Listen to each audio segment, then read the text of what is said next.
When I found that yacht selfie on his phone while my daughter was fighting for her life in a coma, I realized the family I'd been supporting had been lying to me for months.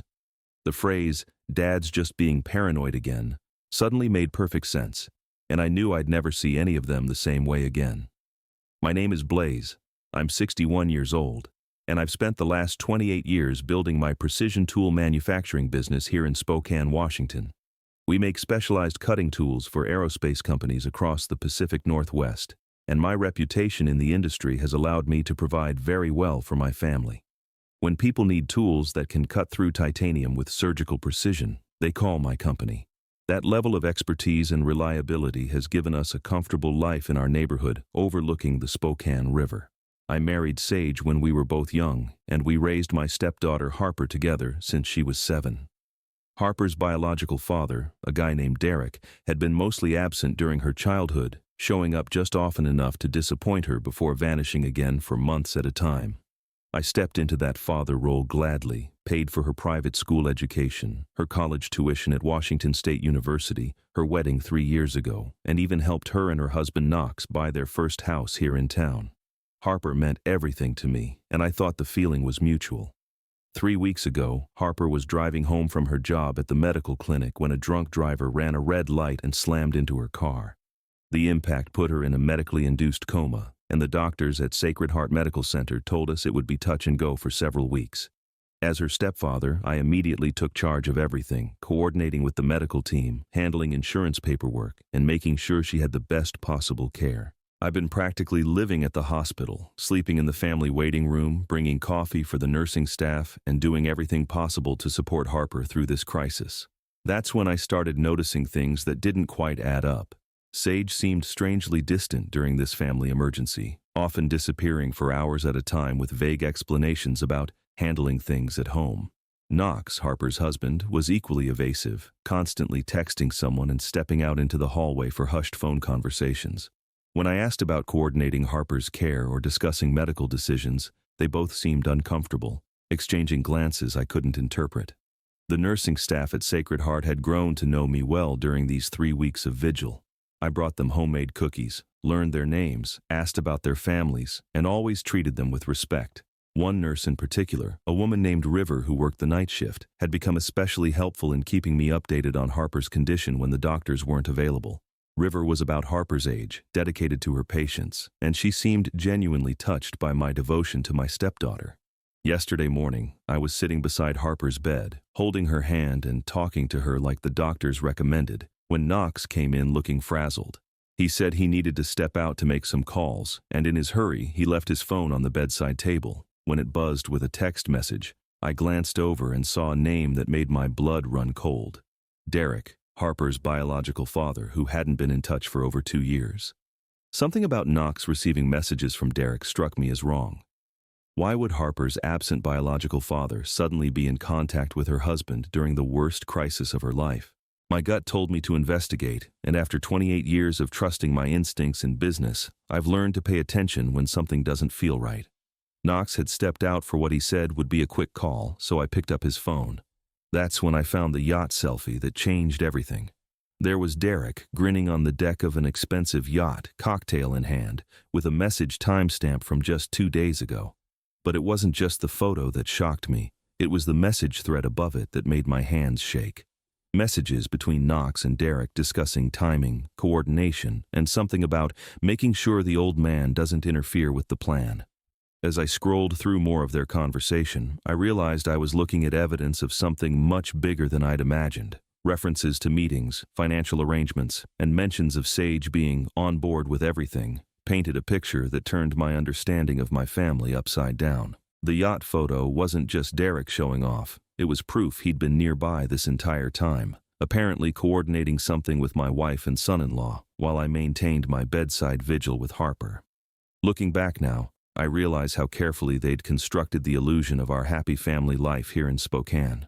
For 23 years, I'd believed I was the respected patriarch of a grateful family who appreciated everything I'd built for them. The precision tool manufacturing business had grown from a small shop in my garage to a facility employing 42 people, and I'd shared every success with the people I loved most.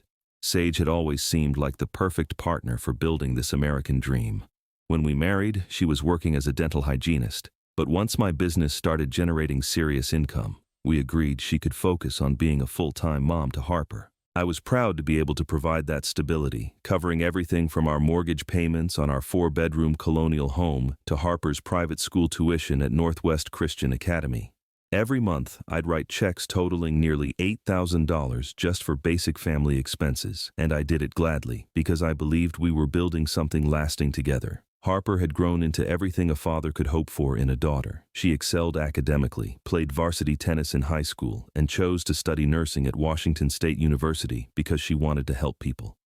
I paid her $47,000 annual tuition without complaint, covered her sorority dues, bought her a reliable Honda Accord for campus, and even funded spring break trips to Cabo with her friends. When she graduated with her nursing degree, I was there in the front row, beaming with pride at what we'd accomplished together. The wedding 3 years ago had been a celebration of everything our family represented. Harper looked radiant in her $1,500 dress, which I'd insisted on buying despite her protests that it was too expensive. Knox seemed like a solid choice for a husband, working as a physical therapist at a local clinic, and he'd asked for my blessing before proposing. I'd given them $25,000 for the down payment on their starter home in the Manito neighborhood, figuring it was an investment in their future and my future grandchildren. Our Sunday family dinners had become a tradition I treasured. Every week, Sage would prepare a feast, roast beef or grilled salmon, always with Harper's favorite garlic mashed potatoes. Knox would bring local beer from No Lee Brew House, and we'd spend hours around our dining room table talking about work, sharing stories, and planning family vacations. Last summer, I'd paid for all of us to spend a week in a rental house at Lake Chelan, covering everything from the accommodation to boat rentals to restaurant meals. The photos from that trip still sit on my desk at the manufacturing facility. I'd established college funds for the grandchildren Harper and Knox were planning to have, already contributing $200 monthly to accounts at Washington Trust Bank. When Harper mentioned they were thinking about upgrading to a larger house in the next few years, I'd started researching properties in the better school districts, ready to help with another down payment when the time came. My financial advisor at Edward Jones had structured my investments specifically to ensure I could continue supporting my family's dreams while building toward retirement. The business relationships I'd cultivated over decades were partly motivated by wanting to leave Harper and Knox something substantial. My company held exclusive contracts with Boeing suppliers, and our reputation for precision had earned us partnerships with aerospace manufacturers from Seattle to Portland. I'd been grooming Knox to eventually take over parts of the operation, teaching him about the technical aspects of tool manufacturing and introducing him to key clients. He'd seemed genuinely interested, asking thoughtful questions about metallurgy and manufacturing processes. Even Derek's absence had seemed like a blessing in disguise. Harper would occasionally mention feeling sad about her biological father's lack of involvement, but she always expressed gratitude for having me as a steady presence in her life. On Father's Days, she'd give me cards thanking me for being the dad Derek never could be. When she was applying to nursing school, she wrote in her personal essay about how watching me build a business from nothing had inspired her to pursue a career helping others. Sacred Heart Medical Center had become like a second home during these 3 weeks of Harper's hospitalization. I'd developed relationships with the entire staff, from Dr. Peterson, the neurologist overseeing Harper's care, to the cafeteria workers who'd learned to save me the good coffee in the morning. My precision tool background had actually helped me understand some of the medical equipment, and I'd asked detailed questions about every aspect of Harper's treatment protocol. The community support had been overwhelming. My employees at the manufacturing plant had sent flowers. My church had organized meal trains for Sage, and even competitors in the aerospace supply industry had reached out with offers of help. Everyone in Spokane seemed to know about Harper's accident, and the outpouring of concern had reinforced my belief that we'd built something meaningful in this community. But now, staring at that yacht selfie and the message thread between Knox and Derek, I was beginning to understand that everything I'd believed about my family might have been carefully orchestrated theater. The grateful smiles, the Sunday dinners, the expressions of appreciation, perhaps none of it had been genuine. As I sat in that hospital room beside my unconscious stepdaughter, I realized I might have been living with strangers who'd been playing elaborate roles for years. The moment that started unraveling everything happened 2 weeks before Harper's accident, though I didn't understand its significance at the time. I was working late at the manufacturing facility, reviewing blueprints for a new titanium cutting project with Boeing when I realized I'd left my reading glasses at home. It was nearly 9 o'clock on a Tuesday evening when I pulled into our driveway, expecting to find Sage watching her usual evening shows and Harper and Knox at their own house across town. Instead, I found Knox's Jeep Cherokee parked in our garage, which struck me as odd since Tuesday wasn't one of our typical family dinner nights. Even stranger, all the lights were off downstairs, but I could hear muted voices coming from Sage's home office on the second floor. The conversation stopped abruptly when I closed the front door, and I heard rapid footsteps moving around upstairs before Sage called down in an overly casual voice, "Blaze, you're home early." When I climbed the stairs, I found Sage sitting alone at her desk, laptop open to what appeared to be a Pinterest page about garden design. Knox was nowhere to be seen, though his Jeep was definitely in our garage. Sage explained that he'd stopped by to borrow some tools from my workshop and had already left through the back door. It was a reasonable explanation, except that Knox had never shown interest in any kind of mechanical work before, and my workshop has been consistently locked since Harper's childhood. The next morning, I checked my tool inventory out of curiosity and found everything exactly where I'd left it. Nothing had been borrowed, nothing had been moved. When I mentioned this to Sage over coffee, she seemed flustered and said she must have been mistaken about what Knox needed. She suggested maybe he'd been looking for gardening equipment instead, which was equally unlikely since Knox and Harper lived in a condo with no yard to maintain. Over the following week, I started noticing small inconsistencies that I'd previously dismissed. Phone conversations that ended abruptly when I entered rooms, Sage making excuses to run errands at unusual times, and Harper seeming nervous during our Sunday family dinners. When I'd ask about Knox's work at the physical therapy clinic, Harper would give vague answers and quickly change the subject to asking about my aerospace projects. The week before the accident, I'd offered to take Harper and Knox out for dinner at the Davenport Hotel's restaurant to celebrate Knox's birthday. Harper declined, saying they already had plans with friends, but later that evening I'd driven past their usual hangout spots running an errand and never saw Knox's distinctive Jeep anywhere. When I casually mentioned this the next day, Harper became defensive, saying they'd decided to stay home and order takeout instead. My business instincts, honed over 28 years of negotiating contracts and reading people in high-stakes deals, were starting to signal that something fundamental had shifted in my family dynamic.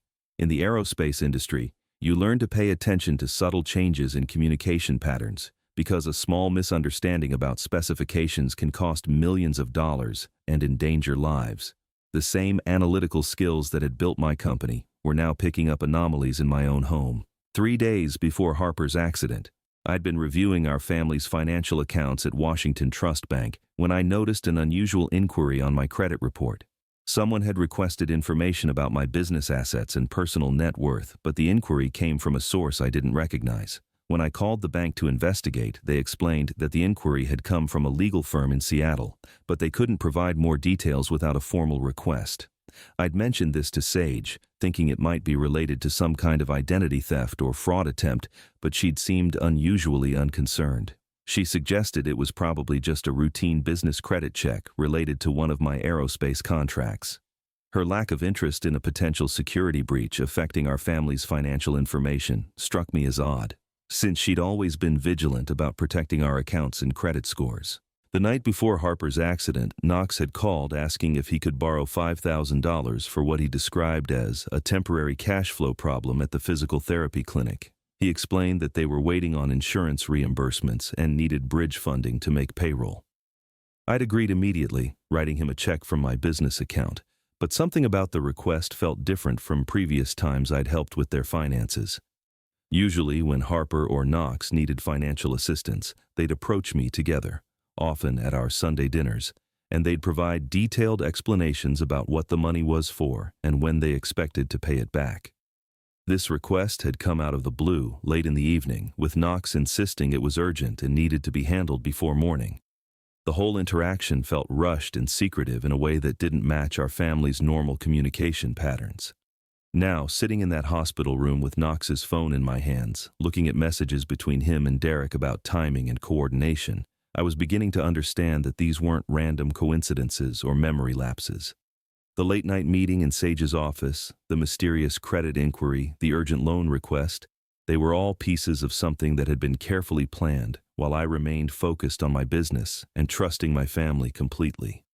The yacht selfie wasn't just evidence of Derek's presence in the area, it was proof that all three of them, Sage, Knox, and Derek, had been coordinating something significant while maintaining the facade of our normal family relationships. As I stared at Derek's grinning face on that expensive yacht, I realized I was looking at the documentation of a betrayal that went much deeper than I'd initially imagined. Knox's phone became a treasure trove of information I wished I'd never needed to find.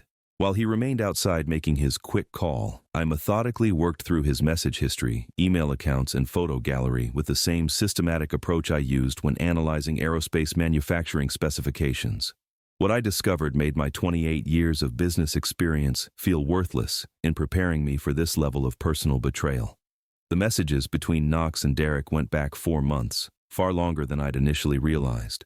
Their earliest conversations focused on what they called the inheritance situation and included detailed discussions about my business assets, property values, and life insurance policies.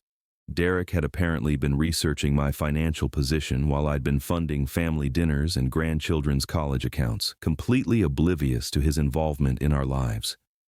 One particularly damaging exchange from 6 weeks ago showed Derek writing, "Sage confirmed the old man's got no idea what we're setting up. She's been feeding him the devoted wife routine while keeping him distracted with business stuff." Knox had responded, "Harper feels terrible about this whole thing, but she agrees he's been controlling our lives with money for too long. Time to take back some independence." The financial details in their messages were staggering. They'd identified my business as being worth approximately $2.4 million. My personal investment portfolio at $1.7 million, and our family home equity at $600,000. Derek had apparently consulted with attorneys in Seattle about inheritance laws, specifically focusing on how much stepfathers could leave to stepdaughters versus biological fathers' legal rights. Most devastating was a message thread titled "Accident Timing" that made my blood run cold. Knox had written, "Derek says the insurance policies pay out double for accidental death, but we need to make sure there's no suspicion about the circumstances." Sage had apparently joined this conversation, adding, "Blaze trusts me completely with financial decisions. Once everything's settled, we can handle the business sale and property transfers without complications." The yacht photos weren't just Derek showing off his lifestyle, they were documenting meetings. I found images of Derek, Sage, and Knox together on what appeared to be a luxury yacht anchored somewhere in the Puget Sound area. The timestamps showed these photos were taken during a 3-day period 2 weeks ago, when Sage had told me she was visiting her sister in Seattle for a spa weekend. Knox's email account revealed correspondence with a Seattle law firm specializing in probate and estate disputes. The attorneys had provided detailed information about challenging stepdaughter inheritance rights, particularly in cases where biological fathers could demonstrate ongoing interest in their children's welfare.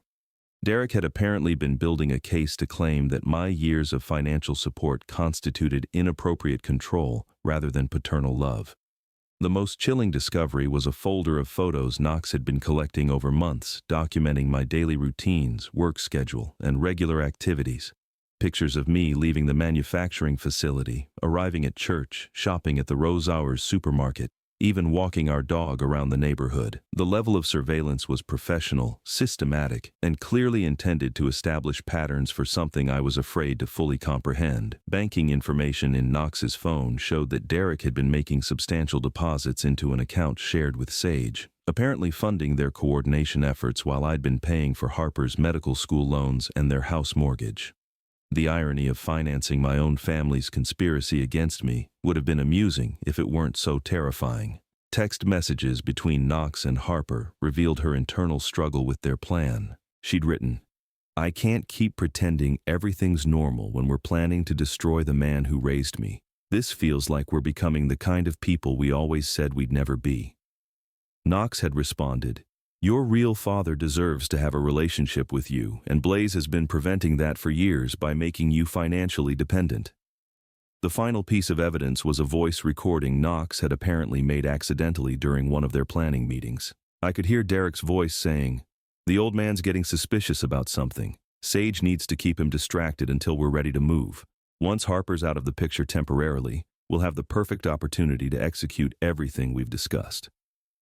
As I sat there in Harper's hospital room, looking at the evidence of a conspiracy involving everyone I'd trusted most, I realized that Harper's accident might not have been the random tragedy I'd believed it was.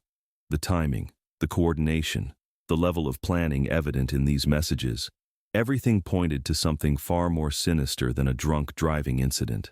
The voice recording I'd found accidentally saved on Knox's phone contained 43 minutes of conversation that shattered my understanding of everything I'd believed about Harper's accident. As I sat in that hospital room with my unconscious stepdaughter, listening through earbuds to avoid detection, I heard Derek's voice laying out details that made me physically sick.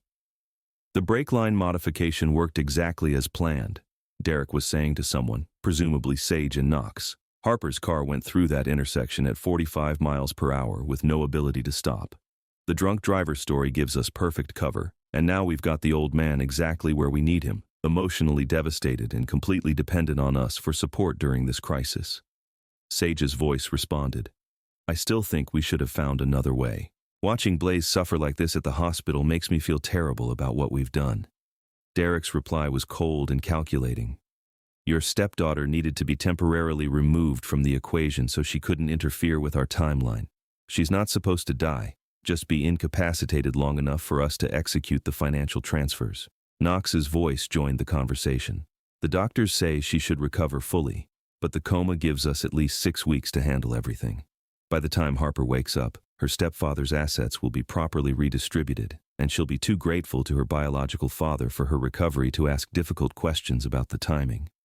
I had to pause the recording twice to prevent myself from vomiting in that hospital room. My daughter, the girl I'd raised from age 7, was lying in a medically induced coma not because of a random drunk driver, but because the people I'd trusted most had sabotaged her car to create the perfect distraction for stealing everything I'd worked 30 years to build. The recording continued with Derek explaining how they'd researched Harper's daily driving route from the medical clinic to her home, identifying the intersection where she'd be most vulnerable during evening rush hour.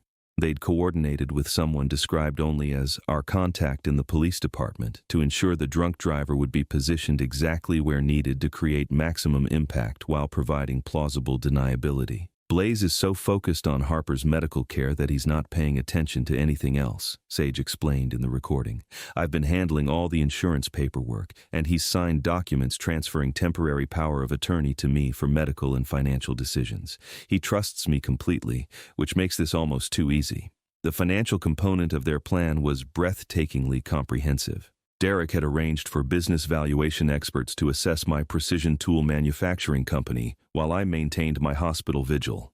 Sage had been gradually transferring funds from our joint accounts to Derek's control, using her power of attorney privileges to make what appeared to be routine financial management decisions. Knox's role involved manipulating Harper's medical information to ensure her coma lasted exactly as long as their financial timeline required. He'd apparently developed relationships with specific nursing staff members, using his background as a physical therapist to gain access to Harper's care coordination meetings. The recording revealed that he'd been subtly influencing her treatment protocols to extend her unconscious state. Most horrifying was Derek's casual discussion of contingency plans if Harper's recovery didn't proceed according to their schedule. If she wakes up too early and starts asking questions, we have options, he said.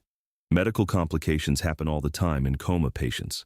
A medication error, an infection that develops suddenly, equipment malfunctions. There are numerous ways to handle unexpected situations. The recording also contained details about my own safety. Derek had been monitoring my daily routines, noting that I'd been sleeping at the hospital and eating irregularly, making me vulnerable to what he described as stress-related health emergencies. They'd discussed how a heart attack or stroke would accelerate their timeline considerably, and Sage had apparently been researching medications that could induce cardiac events. As the recording progressed, I heard them discussing how to handle the aftermath once their plan was complete. Derek would emerge as Harper's devoted biological father who'd supported her through her recovery, while Sage would be the grieving widow who'd inherited my business assets. Knox would continue his role as Harper's loving husband, helping her adjust to her new financial reality once Derek gained legal control over what had previously been my estate. The final section of the recording contained coordination details for their next meeting, scheduled for tomorrow evening at the same yacht where those selfies had been taken.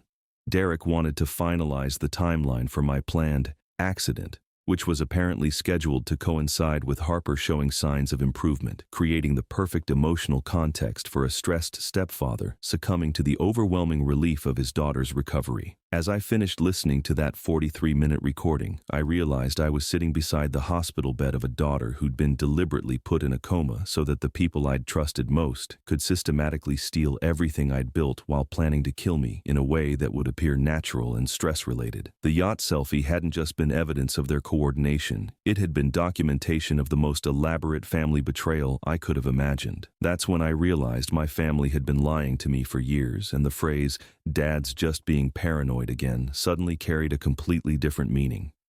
Every time I'd questioned inconsistencies, expressed concerns about their behavior, or suggested something didn't feel right, they'd use those exact words to dismiss my instincts and make me doubt my own judgment. Sitting in that hospital room, staring at my unconscious stepdaughter while holding the evidence of their conspiracy, I understood that Harper's accident had been the culmination of months of careful planning. The voice recording had revealed the unthinkable truth that they'd sabotaged her car, but now I needed to figure out how to protect both of us before tomorrow evening's meeting on Derek's yacht, where they planned to finalize my murder. My hands were shaking as I used Knox's phone to take screenshots of every message, email, and photo that documented their conspiracy. 28 years of building precision tools had taught me the importance of documentation and evidence, and I methodically captured proof of their financial planning, timeline coordination, and most damning, the voice recording that detailed Harper's sabotaged brake lines and their plans for my stress-related death. The irony wasn't lost on me that Knox's carelessness in leaving his phone behind had provided exactly the evidence I needed to understand the scope of their betrayal. In the aerospace manufacturing business, we call this kind of oversight a catastrophic failure point, where one small mistake brings down an entire system. Knox's moment of carelessness was about to destroy their carefully constructed plan. I forwarded all the evidence to my personal email account using Knox's phone, then deleted the sent messages from his email to avoid detection. My business experience had taught me to always maintain backup documentation, and I created multiple copies of everything, storing them across different platforms and devices. If something happened to me before I could act, this evidence would still exist to protect Harper and expose their crimes. The next step was getting Harper to safety without alerting Sage, Knox, or Derek to my discovery. I needed medical professionals I could trust completely, people who hadn't been compromised by Knox's manipulation of Harper's care team.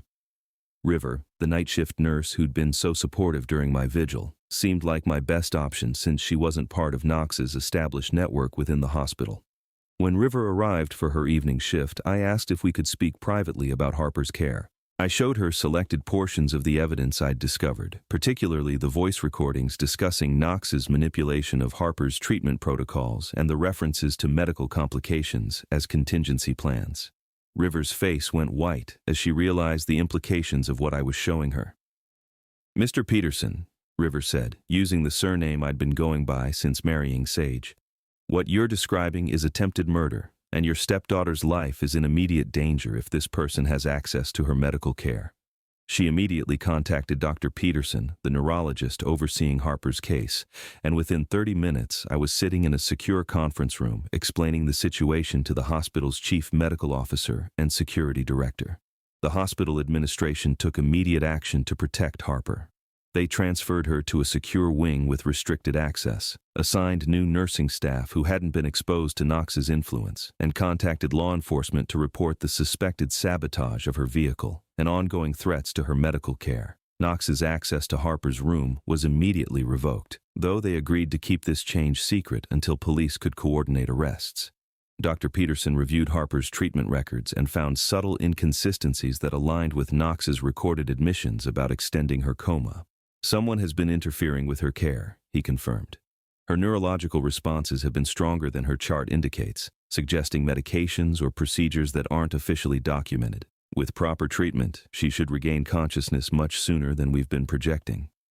While the medical team worked to correct Harper's treatment protocol, I contacted my attorney, James Mitchell, who'd handled my business contracts for over 15 years. James had experience with criminal law through his work with corporate fraud cases, and he immediately grasped the severity of what I'd discovered. He arranged for emergency meetings with both the Spokane Police Department and FBI, since the conspiracy involved mail fraud, wire fraud, and potentially interstate crimes. The FBI agent assigned to the case, Special Agent Thompson, was particularly interested in the financial aspects of Derek, Sage, and Knox's conspiracy. The systematic documentation of my assets, the coordination with Seattle attorneys, and the involvement of banking institutions across state lines elevated this from a local criminal matter to federal jurisdiction.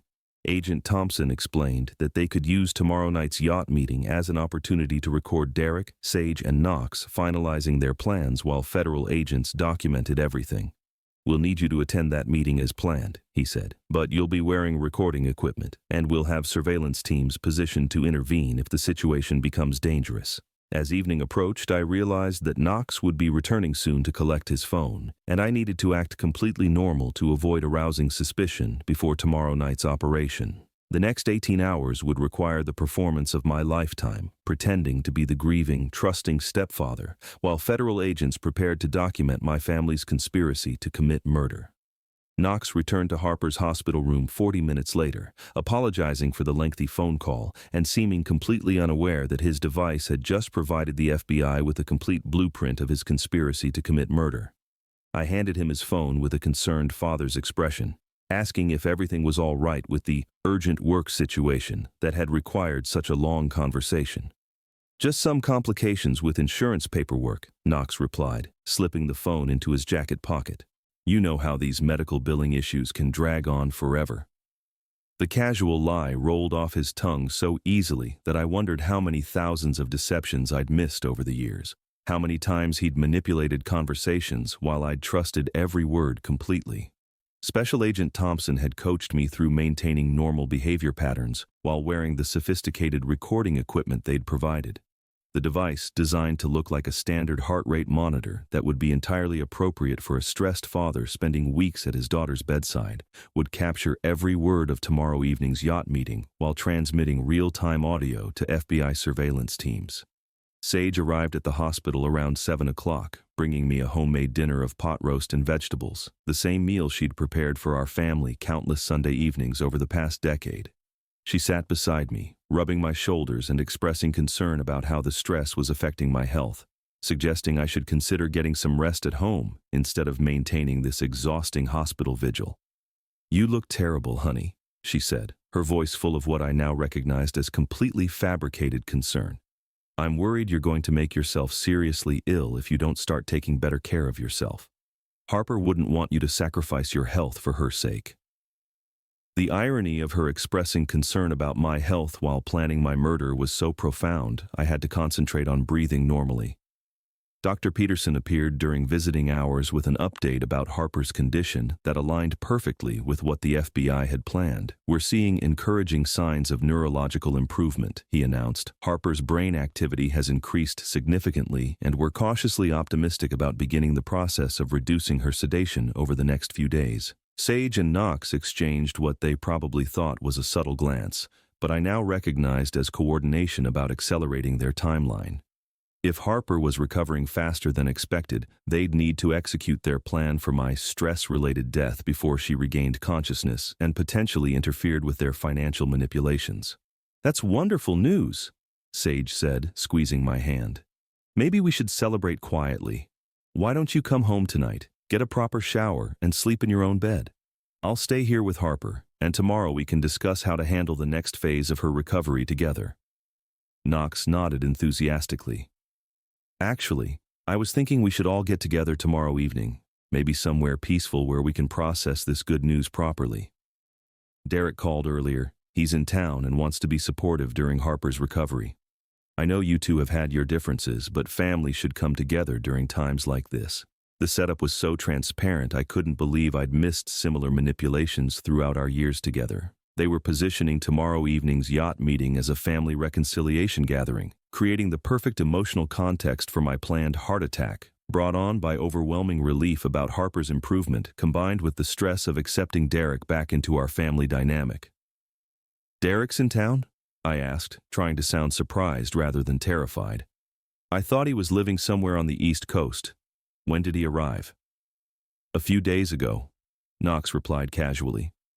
He's been staying on his friend's yacht in the marina, didn't want to impose on family during such a difficult time.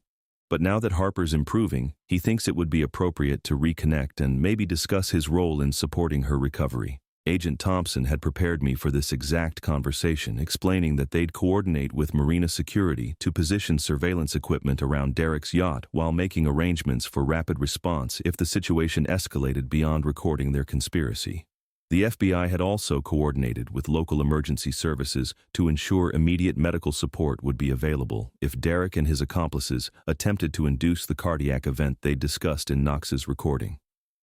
Sage continued her concerned wife performance throughout the evening, bringing me fresh coffee, adjusting Harper's blankets, and expressing gratitude for the medical team's dedication. She mentioned several times how proud she was of my devotion to Harper, how Derek would be impressed by my commitment to his biological daughter's welfare, and how tomorrow's meeting would be an opportunity for our family to heal old wounds. I know Derek wasn't the father Harper needed when she was younger, Sage said, but people can change, and maybe this crisis has helped him realize what's truly important. He seems genuinely interested in being part of Harper's life going forward, and that might be good for everyone involved. By 10 o'clock, when visiting hours ended, I'd successfully maintained my performance as the unsuspecting stepfather, while Knox and Sage had unknowingly provided additional evidence of their coordination with Derek. Every conversation had been recorded by my FBI-provided monitoring equipment, and Agent Thompson had confirmed through my earpiece that tomorrow evening's yacht meeting was confirmed for 7 o'clock at the Spokane Marina. As I finally left the hospital that night, I realized I was walking into the most dangerous 18 hours of my life. Tomorrow evening, I'd be sitting across from 3 people who'd sabotaged my daughter's car, put her in a coma, and planned to kill me in a way that would appear to be natural causes brought on by the stress of her recovery. But for the first time since finding Knox's phone, I felt like I had some control over the situation. The yacht meeting that evening became the stage for the most satisfying moment of justice I'd ever witnessed. As I walked down the dock at Spokane Marina toward Derek's 40-foot yacht, wearing FBI recording equipment and knowing that federal agents were positioned throughout the area, I felt the kind of controlled determination that had built my precision tool manufacturing business from nothing. Derek greeted me at the yacht's entrance with a performance of paternal concern that would have been convincing if I hadn't heard his voice on Knox's recording discussing Harper's sabotaged brake lines. "Blaze, thank you for agreeing to meet," he said, extending his hand. "I know we've had our differences over the years, but Harper's accident has made me realize how important family really is." Sage and Knox were already seated in the yacht's main salon, wine glasses in hand, with the table set for what appeared to be an intimate family dinner. The luxury of Derek's borrowed yacht, with its leather seating, mahogany trim, and expensive electronics, provided a stark contrast to the evil being planned within its elegant confines. "I wanted us to have this conversation in a peaceful setting," Derek continued, "away from the hospital's stress and distractions. Harper's improvement is wonderful news, but I'm concerned about how these weeks of worry have affected your health. You look exhausted, and I think we need to discuss how to share the burden of supporting Harper's recovery going forward." Agent Thompson's voice crackled softly through my nearly invisible earpiece, recording everything clearly. "Stay calm and let them reveal their plan naturally. Teams are in position for immediate intervention if needed." Sage poured me a glass of wine that I pretended to sip while she launched into her rehearsed speech about family reconciliation. "Derek has been thinking about Harper constantly since her accident," she said. "He realizes he made mistakes when she was younger, and he wants to be a real father to her during her recovery. Maybe this tragedy can bring something positive to our family." Knox nodded enthusiastically.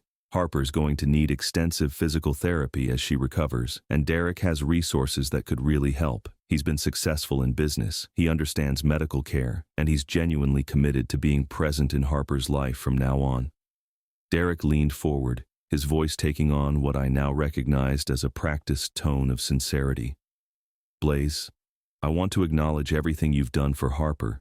You stepped up when I wasn't there. You provided for her education and opportunities I couldn't offer. But now I'm in a position to contribute, and I think Harper deserves to have both her fathers working together for her benefit." The conversation continued for nearly an hour, with all three of them building toward what they clearly thought was the emotional climax of their manipulation. Derek spoke about wanting to establish a trust fund for Harper's ongoing medical care. Sage discussed how the stress of the past few weeks had taken a toll on my cardiovascular system, and Knox mentioned his concerns about my ability to handle the physical demands of running a manufacturing business while supporting Harper's recovery. "I've been thinking," Derek said finally, "about how we can restructure some things to reduce the pressure on you, Blaze. Your business has been incredibly successful, but maybe it's time to consider succession planning, especially given how Harper's situation has highlighted the importance of having proper financial protections in place." Agent Thompson's voice in my earpiece confirmed, "They're moving toward the financial discussion. Keep them talking about specifics."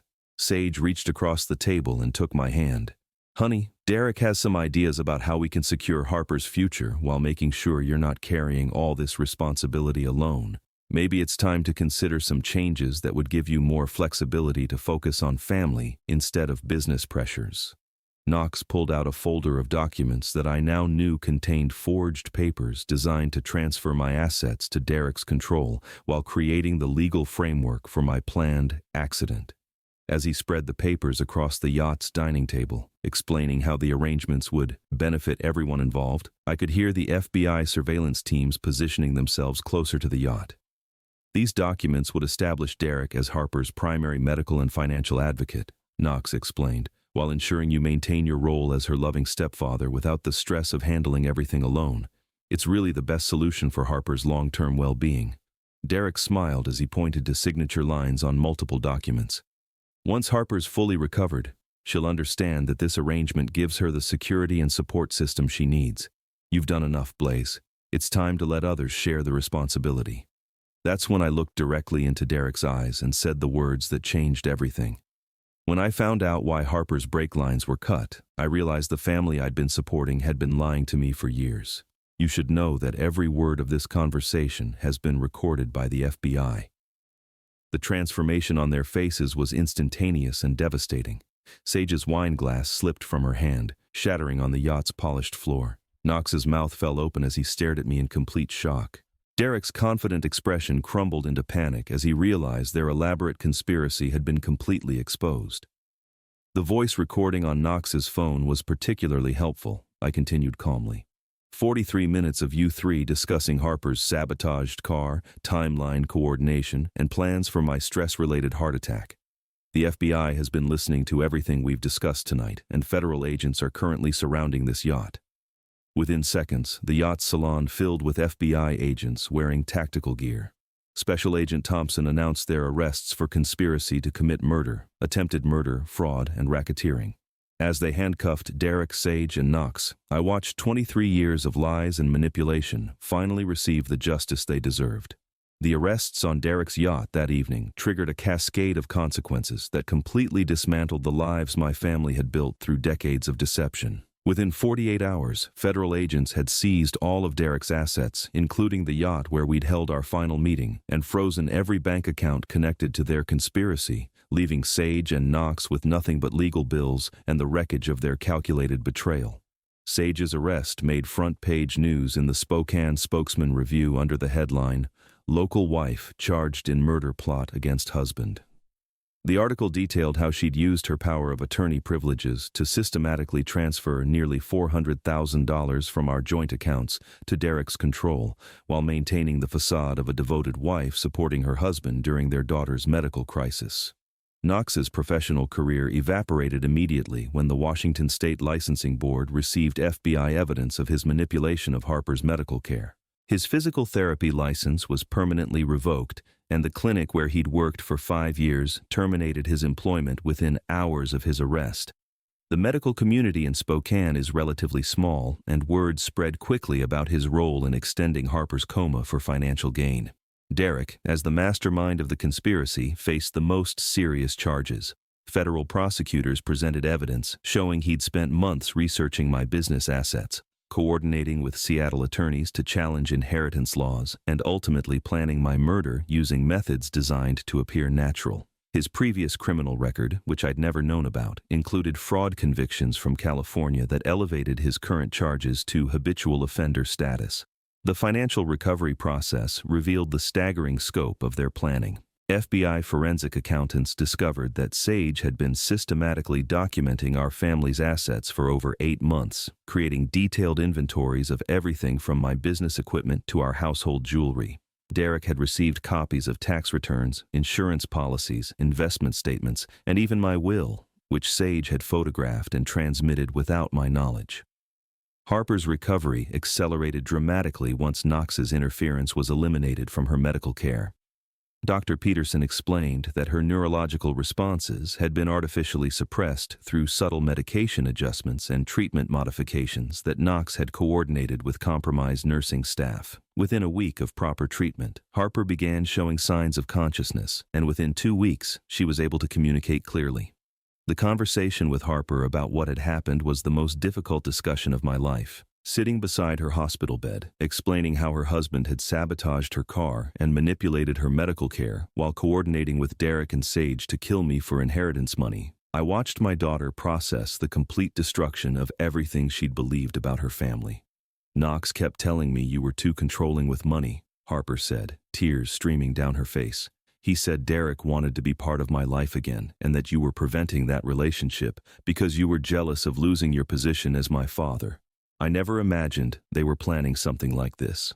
Harper's divorce proceedings began immediately, with her attorney filing for annulment based on fraud and attempted murder. Knox had hidden his criminal conspiracy from Harper throughout their marriage, making their entire relationship based on deception. The fact that he'd been willing to extend her coma and risk her life for financial gain provided clear grounds for dissolving their marriage completely.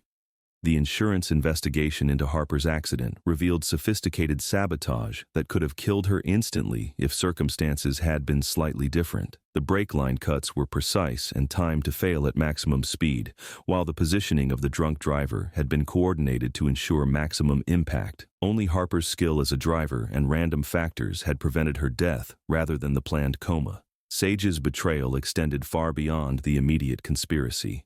FBI investigations revealed she'd been feeding information to Derek about our family for over 2 years, documenting my daily routines, business relationships, and personal vulnerabilities.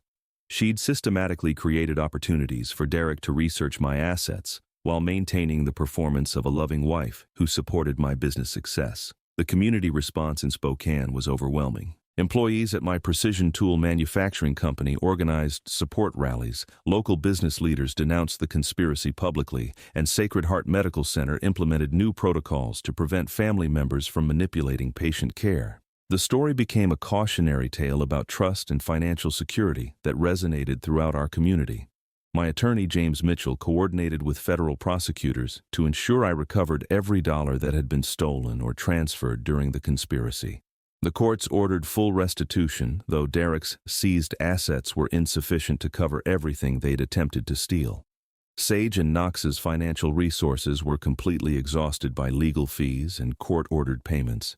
Most satisfying was watching their attempts to justify their actions during court proceedings. Sage claimed she'd been manipulated by Derek and genuinely believed they were helping Harper's relationship with her biological father. Knox insisted he'd never intended to harm Harper permanently and was just creating opportunities for Derek to reconnect with his daughter.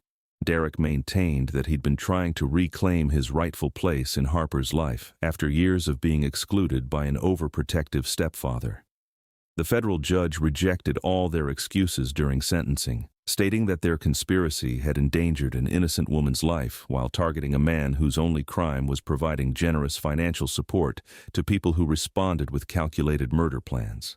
Derek received 12 years in federal prison, Sage received 8 years, and Knox received 10 years, ensuring they'd all spend the remainder of their productive years paying for their betrayal.